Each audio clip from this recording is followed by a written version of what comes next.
Guys, I protect myself in life just like I protect myself in the cage. Life insurance is the best defense when you're down for the count. And my friends at Creative Financial Network have got you covered. Even the most brutal fighters need a person in their corner. Champions prepare for every round. Make sure your loved ones are protected when life hits hard. Get started with Creative Financial Network today. Go to cfnlearnmore.com and get a quote from the top insurance companies within minutes. Or just click on the link below. I was just with Sean O'Malley.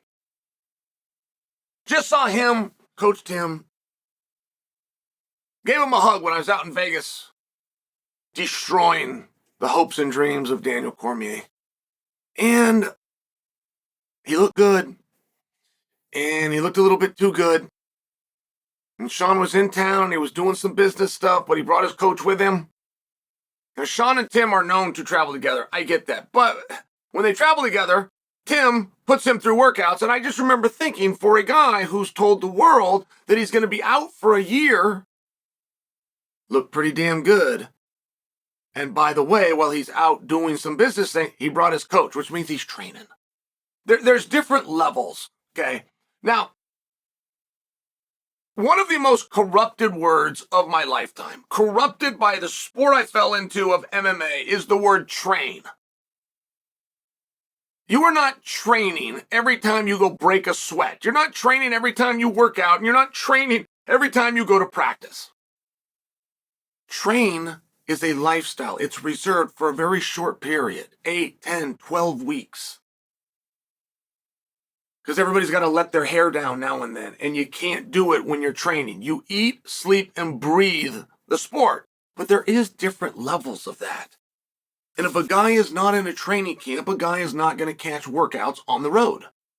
He'll be on the road. He'll chalk it up to a day off. We take today is Wednesday. We're going to take that off instead. I'll get a lift in my garage on Sunday, and I'll make up for it. But this is normal. This is just how they think. And I'm only sharing with you when I saw Sugar Sean in Las Vegas doing non-fight related things, and he brought his coach, my spidey senses went up. And I was going to ask him about it, but there was a few ears around.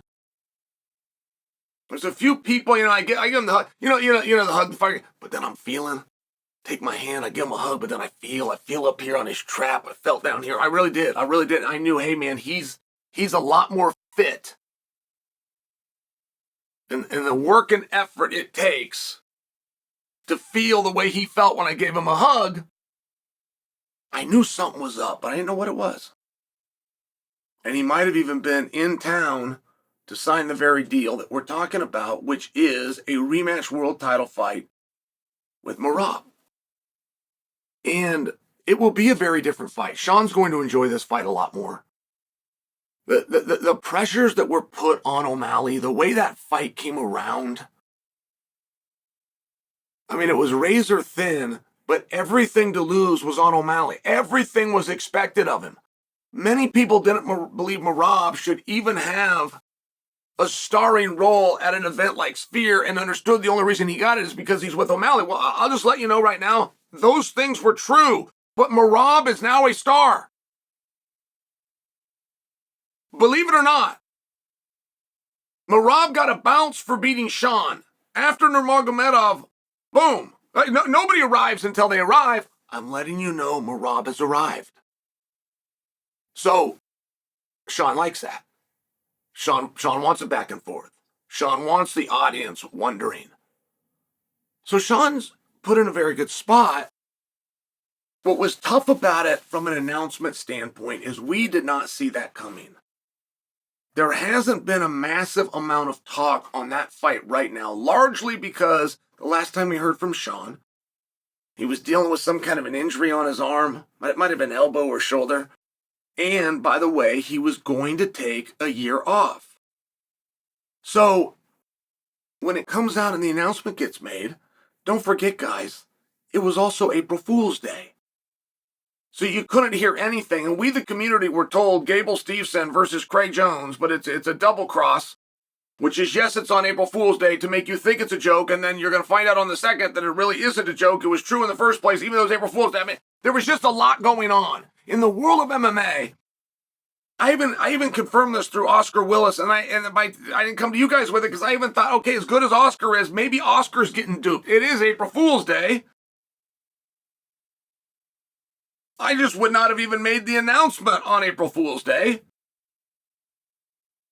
But here we are. And so I did have to wonder, is it really going to be Sean versus Merab? And one of the reasons I love this fight, okay, there isn't a ton to do with Sean except fight him for world championships. If Sean is not the sport's biggest star, if he's not, he might be. And he has 2 numbers from 2 gates last year to support that he in fact is. But he might not be, because Alex Pereira might be. And Alex also has a very good claim. One got used in the main event of Sphere, one got used in the main event of 300. I mean, like there's a very good argument. But I'll just share with you, he's not a contender. O'Malley's not a contender. You can't just put him in a contenders match. You're not going to put him on anything that's not pay-per-view.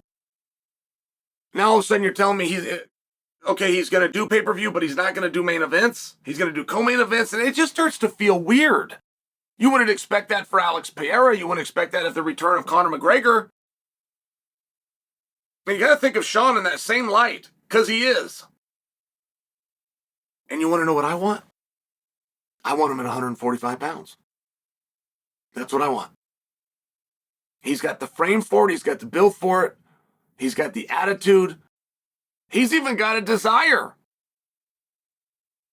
I mean, he's a skinny kid that gets into fist fighting because he wants to be able to handle himself, knowing that he's not as big as some of the other guys. Of course he would like to be a little bigger. I'm just sharing for you. I would like to see him up, and I'm completely convinced of how well he would do in 2 regards. First off, the top guy bounced, who's Ilya. Second off, the next best thing, Volkanovski, if he doesn't have some luck here, is going to be retired in 2 weeks. That's a reality. And third is look how well Aljo's done. And don't go look at Aljo's record and try to tell me something. Go watch those fights. Go watch how well Aljo did at everything.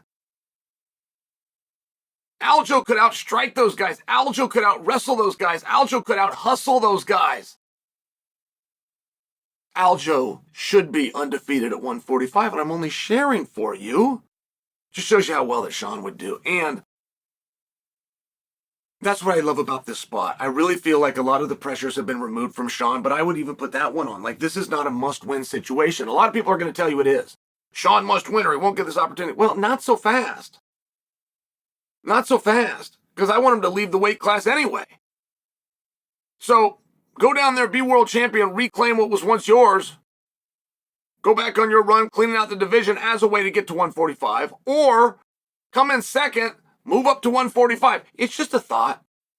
It's not necessarily where Sean's head is at. I'm just suggesting it. And as I do look at this fight, right, if you're going to do a rematch, you got to be able to answer one question. And it doesn't matter what your answer is as long as you believe it. But the answer to that question is, what's going to be different this time?